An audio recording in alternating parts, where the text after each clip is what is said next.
au milieu des flammes. Les pyrotueurs avaient des comptes à régler avec les grottes, et ils étaient animés par les serments de vengeance qu'ils avaient prêtés auprès de leurs proches décédés.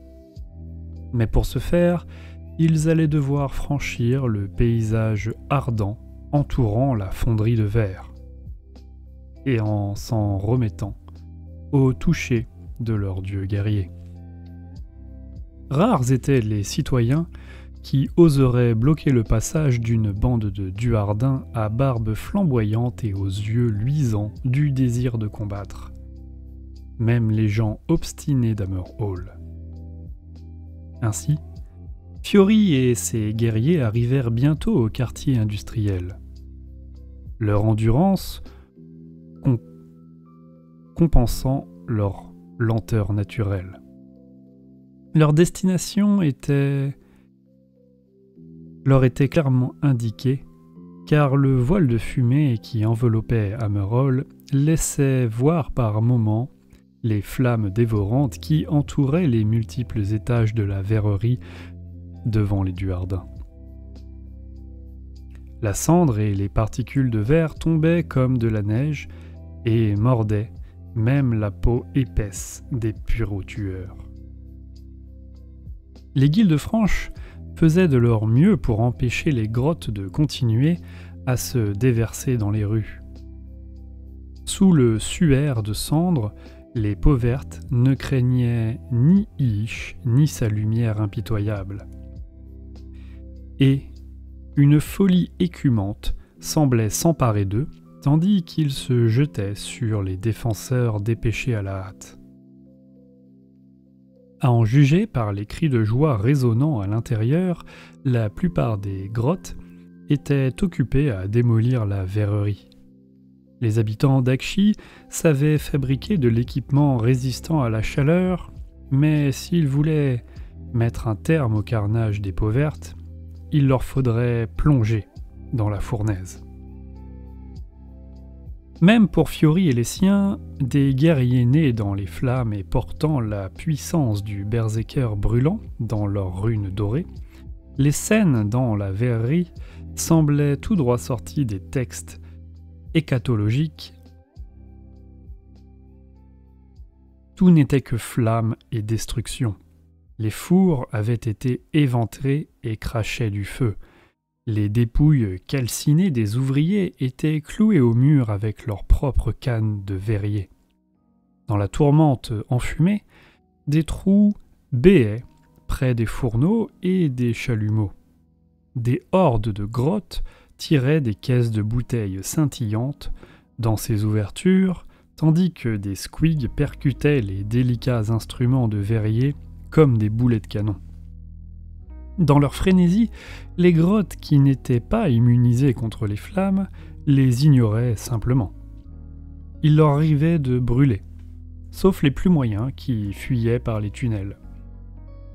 Avant cela, ils endommageaient les machines de verrerie au-delà de tout espoir de réparation. Seuls les pyrotueurs pouvaient supporter la chaleur assez longtemps pour empêcher cela. Même si les runes dur or gravées dans leur chair luisaient sous l'effet de leur énergie protectrice. L'environnement était hostile. Le souffle des flammes et la chute des objets en verre couvraient les cris de guerre des duardins. Chaque inspiration leur faisait avaler feu et fumée. Chaque pas les faisait marcher sur des flaques de silicate en fusion ou des éclats tranchants. Et les grottes ne les épargnaient pas non plus. Comme ce fut le cas dans de nombreux magmaphores, l'animosité entre peau verte et duardin se déchaîna dans les flammes. Bragitte et Fiori s'aperçurent à travers le carnage au même moment. Le premier se tourna vers un gouffre, ses ordres résonnant étrangement, tandis qu'il tenait sa faucille vers la gorge du duardin. Ce dernier se frayait un chemin à coups de marteau parmi les grottes et les squigs. Chaque horion de ses armes faisait voler des corps fumants. Bragitte était comme un fouet qui claquait dans le dos de ses sbires, tandis que Fiori était une torche enflammant l'âme de ses frères. Tous deux savaient que l'un d'eux devrait mourir. Les flammes des profondeurs.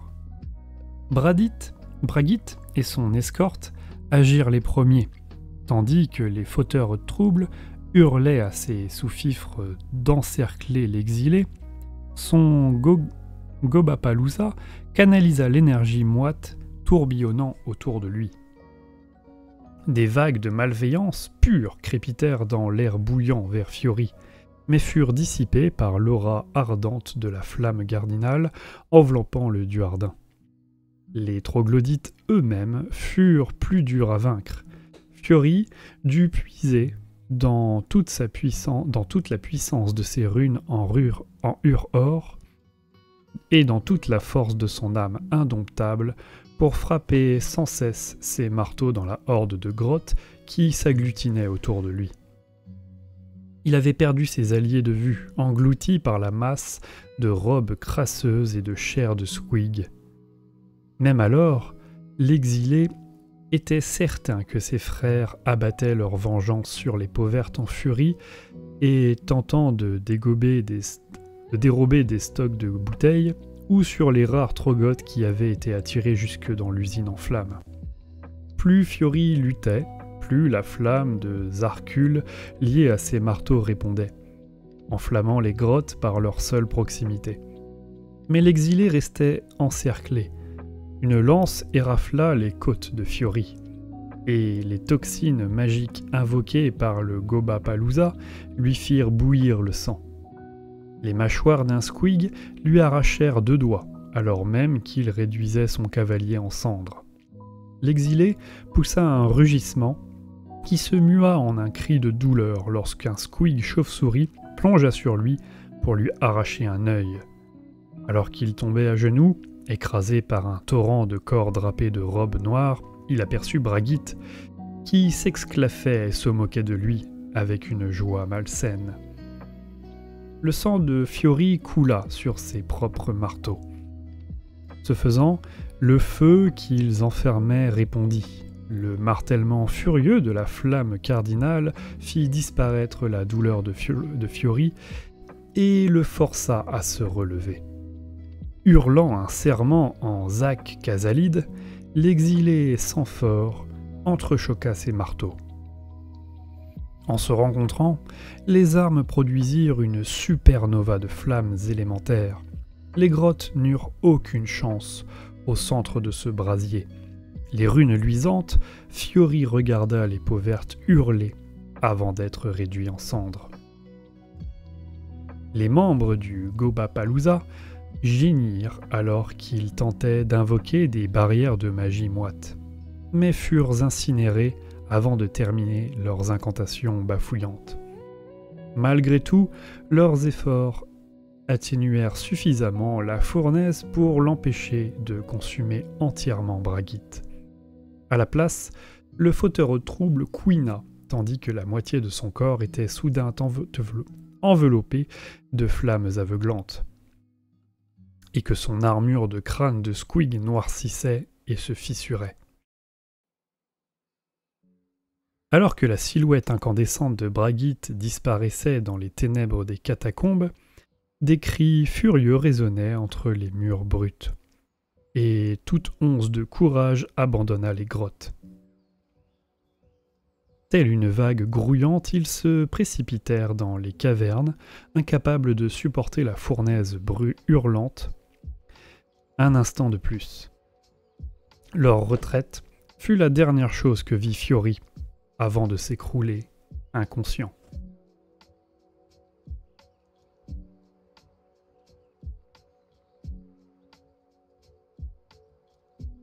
Fauteurs de trouble. Les fauteurs de trouble sont des grottes toujours prêts pour la baston, surtout s'ils sont entourés de comparses malveillants et de bêtes troglodytes pour les soutenir. Ces loups belliqueux rôdent sous les royaumes et sèment le trouble. Ils sont toujours suivis de volées de squig, chauves-souris, écumants.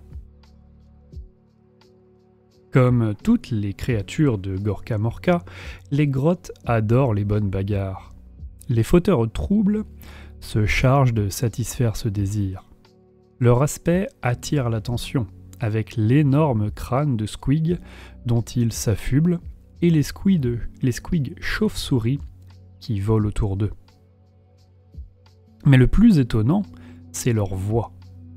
En plus d'être criarde et assez irritante, elle est amplifiée au point de devenir une arme terrifiante.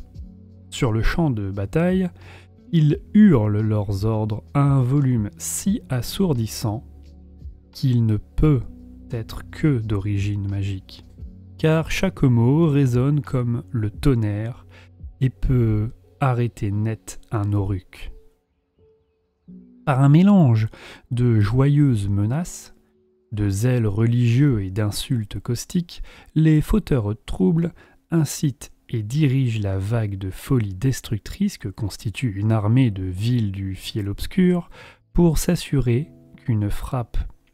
qu'elle frappe l'ennemi avec une puissance écrasante et qu'elle le réduise en bouillie. Les grottes aiment se battre, mais à moins que l'entité lunaire menaçante appelée Mauvaise Lune ne luise dans le ciel, ils préfèrent le faire en sachant que toutes les chances sont déjà de leur côté. Sans parler des difficultés qu'il peut y avoir à motiver les créatures des cavernes et des forêts à aller au combat aux côtés des peaux vertes. Les Troggoths préfèrent dormir pendant des décennies, tant que c'est possible. Les Arachnarok sont des bêtes cruelles et égoïstes, et tenter de pousser des squigs déchiqueteurs dans la bonne direction entraîne souvent une mort prématurée. Cependant, les fauteurs de troubles semblent n'avoir aucun problème à rassembler ces hordes. Lorsqu'un de ces personnages traverse un réseau de cavernes, cognant ses armes les unes contre les autres en hurlant à s'en déchirer les cordes vocales magiquement renforcées, même le Trogboss le plus revêche peut s'extirper de sa torpeur et être pris d'une énergie nouvelle. Lorsqu'un fauteur de troubles émerge enfin, des plus profondes grottes et aboutit dans les planques des Luneclans, il est suivi par une cohorte de monstruosités souterraines. Cela suffit généralement à convaincre tous les grottes alentours qu'une bonne baston se profile et de faire fi de leur couardise. Les origines des capacités des fauteurs de troubles sont voilées de mystère. Nombre de grottes affirment qu'elles sont liées à l'ère de la bête, que Gorka Morka, furieux que ses ordres n'aient pas encore dévasté toute civilisation, a octroyé à certains beaux parleurs de pouvoir du commandement suprême et leur a donné l'ordre d'y aller franco. D'autres soutiennent plutôt que les fauteurs de troubles doivent leur capacité au crâne de squig qu'ils portent. Il y a effectivement quelque chose d'étrange avec ces reliques, car en leur présence, des témoins racontent que des flèches tombent misérablement devant eux, comme terrifiés par l'animosité subsistante de ces créatures. Cela dit, cette aptitude pourrait tout simplement venir des affinités naturelles des fauteurs de troubles avec les bestioles de toute taille. Cela expliquerait sûrement le fait qu'ils sont toujours suivis de squig chauves-souris. Généralement difficiles à attirer hors des cavernes, ces bêtes fongiques volantes répondent bien aux ordres tonitruants des fauteurs de troubles et elles vont même jusqu'à se sacrifier contre les ennemis particulièrement résistants dans une tornade de claquements, de crocs et de battements d'ailes. Les fauteurs de troubles sont guidés par une détermination égocentrique et les autres grottes, plus intéressés par le pillage et le vandalisme, ont parfois du mal à les suivre. Mais les vindicatifs squig et les peaux vertes assez aventureux pour les chevaucher suivent souvent des fauteurs de troubles. Étant donné Le temps passé par des agitateurs grottes à sillonner les souterrains caverneux des royaumes, il n'est pas étonnant qu'ils connaissent toutes sortes de tunnels secrets et de mines effondrées, des espaces juste assez larges pour laisser passer des squigs. Lorsque ces déferloufs surgissent à la surface depuis un endroit inattendu, dans une cacophonie de cris, de mâchoires avides et de rugissements frénétiques, le carnage qu'elle cause est apocalyptique et particulièrement divertissant aux yeux des créatures que Gorka Morka des environs.